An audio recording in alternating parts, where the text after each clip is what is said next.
Hello, and welcome to In Case You Missed It, Black Audacity Style. Today, we will bring you up to speed on last week's news and hot topics that you may have missed.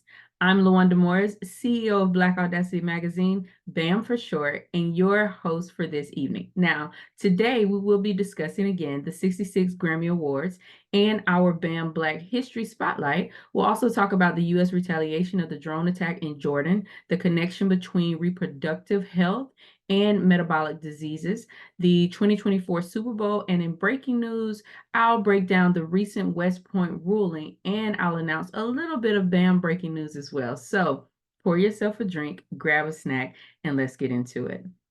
In political news, after the drone attack in Jordan that killed 3 American soldiers, President Biden is set to retaliate, and Republicans want him to strike directly inside Iran, according to ABC News. Now, President Biden, however, wants to avoid escalation and to risk as few innocent lives as possible. He stated, "I don't think we need a wider war in the Middle East.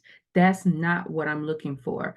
Naturally, there are a lot of opinions about how and when to strike. While strikes have already begun, more are sure to come. And of course, Republicans, including former President Trump, have been very vocal, and they want to turn this into a political issue that makes President Biden, of course, look bad because this is an election year and President or former President Donald Trump is running again. So, no matter how you slice it, President Biden is under a lot of pressure. The White House released a statement saying that President Biden is not looking at political calculations here or polling or the electoral calendar as he works to protect our troops ashore and on ships at sea. And any suggestion to the contrary is offensive. As of February the 4th, the U.S. struck back in Iraq, Syria, killing nearly 40, hitting weapons storages, launchers, other weapons and capabilities that the Houthis have to attack Red Sea ships, according to Reuters. Now, the U.S. has also killed at least one so-called mastermind who was responsible for the strike that killed our troops in Jordan. Now, the U.S. intends to strike back further, but it is adamant on not wanting to start a war in Iran and believes that Iran doesn't want a war either. We'll keep you all updated on this story as the news breaks. In sports news, the 58th Super Bowl aired on Sunday night, and the champions are the Kansas City Chiefs. This is their third Super Bowl win in the last 5 seasons. Some say this makes them a dynasty. What say you? Let us know down in the comments what you think. Now, the Chiefs won 25-22 in OT against the San Francisco 49ers. They won it with a 3-yard touchdown pass from MVP Patrick Mahomes to Mecole Hardman. That was great. But Usher stole the show with a medley performance of some of his best hits with appearances by the beautiful Alicia Keys, her, and he definitely brought the ATL with him with Ludacris, Lil Jon, and Jermaine Dupri joining him on stage. Congratulations to the Chiefs and to Usher for an awesome halftime show and to both for an unforgettable performance. In health news, researchers have concluded that issues related to reproductive health may increase the risk of metabolic diseases. Now, Medical News Today reported that early and irregular menstruation, PCOS, and gestational diabetes are all factors that can lead to heart disease, type 2 diabetes, and high cholesterol. The study does not show a causal relationship, but knowing this information is a step in the right direction, we do think, in understanding metabolic health. Lead author Dr. Amy Nichols told Medical News Today that they are currently examining if lifestyle factors like diet, physical activity, medication management, if they may improve the outcome, even if someone is at high risk of metabolic diseases because of their reproductive history. Now, following a healthy diet and lifestyle can help reduce the likelihood of developing these diseases. It's also important to get checked out by your physician to be aware of your reproductive health. Like I always say, you are your best advocate. So please go see your doctor regularly, ask good questions, and know your body. In celebrity news, Beyonce, Jay-Z, and their oldest daughter, Blue Ivy, were in attendance at the Grammys, which I'm sure you all saw, and everyone was talking about how beautiful Blue Ivy looked. She joined her dad, Jay, on stage as he received the Dr. Dre Impact Global Award. Blue Ivy, who is now 12 years old, wore a beautiful white dress by Vivienne Westwood. It was off the shoulder with draping on the bodice and an asymmetric skirt that she paired with a pair of killer white boots. Blue looked like a gorgeous young lady. It's like she grew up right in front of us. I guess that's because she kind of did.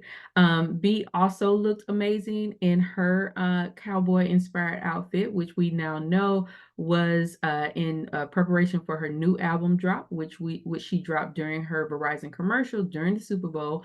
The new album will be called Renaissance Act 2, and yes, it is a country album, which I'm super excited for.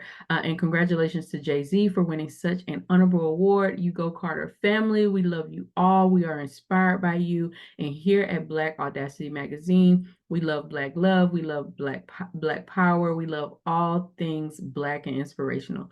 Our Black History Month spotlight is Robert Sheldon Duncanson. Robert was known for being the first and the best landscape painter in the West. His artwork was rivers and lakes against glowing golden sunsets. His famous quote was, "I have no color on the brain. All I have on the brain is paint." So to learn more, check out the digital version of our February 2024 issue today for free at blackaudacitymagazine.com.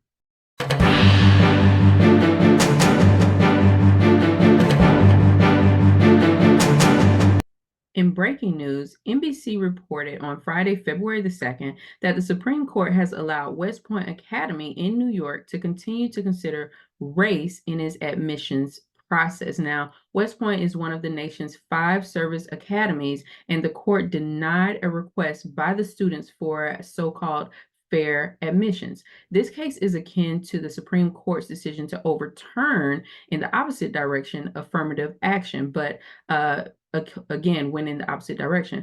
Let me let you know or tell you what this does mean and what this does not mean. It does mean that one factor for admitting new students can be their race, meaning one factor used to admit a student to West Point can be the fact that they are Black or a woman, for example. This does not mean that the fact that an applicant is Black or a woman, for example, can be used to discriminate against them and not admit them as an applicant. This also is what affirmative action did before it was overturned. So you see the difference? So to recap, the overturning of affirmative action means that universities can no longer use race as a factor for admissions when the whole point of affirmative action in the first place was to provide minorities with a fair chance to get admitted into these universities after segregation. Because Blacks and women and other minorities were being denied access to major universities. Affirmative action did help to solve this problem, though white women were the biggest beneficiaries of affirmative action after desegregation. Now, this most recent ruling regarding West Point, which is separate and apart from our university system, means that minorities still have a good chance to be admitted into West Point, just the same as white applicants. Now, that's all it means. So don't read more into this than that. I wish racism and discrimination didn't exist, but it does. So protections must be put into place to at least try to even an uneven playing field. Yes, we've come a long way, but there is still a lot more to be done. Now, in some BAM or Black Audacity Magazine breaking news, we will be moving our In Case You Missed It segment to every Thursday instead of Mondays. Currently, we do come on or try to come on or post every Monday, but starting next week, February the 20th, our In Case You Missed It segment will air on the next Tuesday as opposed to next Monday. So next Tuesday, February the 20th, as opposed to next Monday, February the 19th. So please make sure you make that adjustment. We appreciate you. We love you for watching. Thank you so much. Well, that's all for now. I hope you enjoyed today's segment of In Case You Missed It, Black Audacity Style. Don't forget to hit that like button, subscribe, and turn on those notifications so that you can see more Black Audacity Magazine YouTube content in your feed. I'll see you back here next Tuesday. Remember, we changed the date that we'll post In Case You Missed It each week to Tuesdays.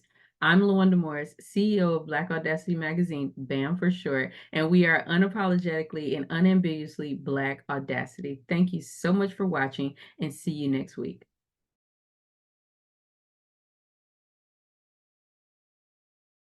We want to give a quick shout out and thank you to our sponsor, Eldemi. Eldemi is the new way of living your whole entire best life, including getting your best body back before the summertime arrives by visiting eldemi.com, where you'll find everything that you need to do just that. Eldemi, your new luxury lifestyle. That's Eldemi, Ldeme.com.